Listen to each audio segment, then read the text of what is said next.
Say no to white guilt.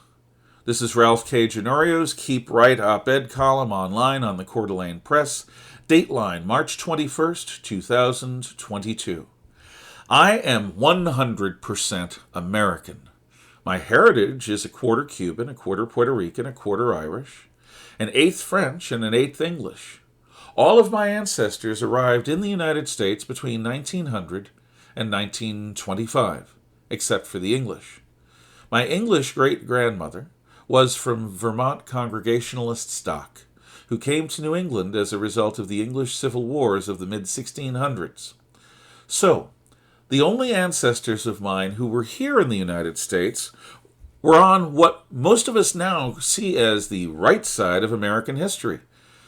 Green Mountain Boys, abolitionists, and Union Civil War veterans. So, nowhere in my bloodline do I bear the proverbial mark of Cain with which usually white, woke progressives try to tar all who seem to be of European American stock. In fact, the Irish, both on the Emerald Isle and until recently here, were considered by polite society to be lazy, shiftless, untrustworthy, minorities whose immigration would be the ruination of America. I have no doubt that in my Cuban and Puerto Rican heritage I have ancestors who were both Arawak natives and African slaves. My Ginorio name originated from three brothers who settled Puerto Rico from Italy. My mother's mother was Black Irish, a descendant of survivors of the Spanish Armada.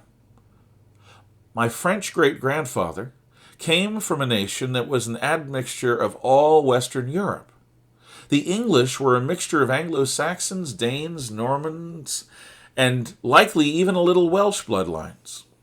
I know all of this from my family's oral history. If I took a modern DNA test, no doubt I would learn even more about my overgrown family tree. As fun as all of this can be to a historian, none of this matters. I am a child of the melting pot, 100% American in thought, word, and deed. Culture matters, not blood. What we take for granted, what we believe is worth living for, how we conceive of decent behavior, how we conduct ourselves, what we say, and what we dream, none of this is of the blood. All of this is of culture. Even the language in which we think and speak is a product of culture, not blood and soil.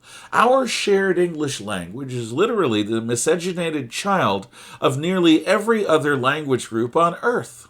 I would be hard-pressed to find a language that has not contributed words and phrases to our common mother tongue. Thanks to its openness to slang, English is constantly mutating. Nothing about us is pure.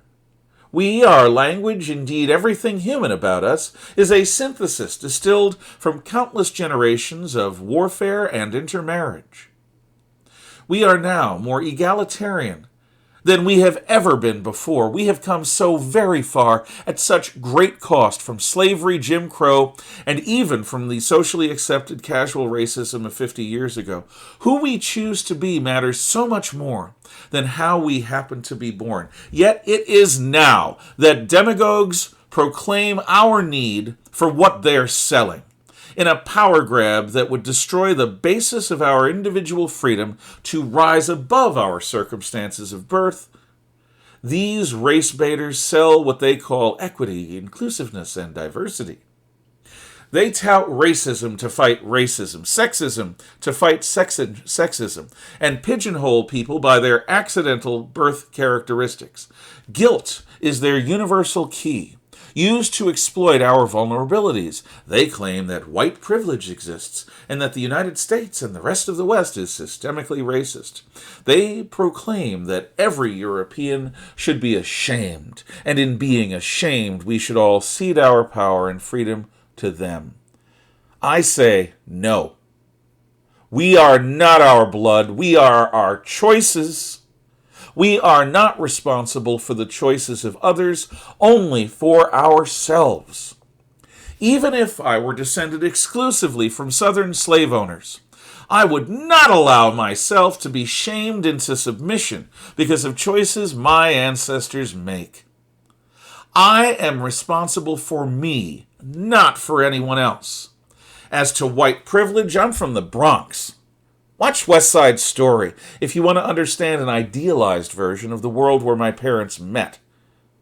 If we continue to indulge the self-serving racist fantasies of socialists who want to destroy freedom in America and Judeo-Christian Western civilization around the world, we doom ourselves to stunted futures of servitude. Refuse to be shamed for things you have not yourself done. Refuse their narrative of collective guilt. Insist that your own choices alone define you.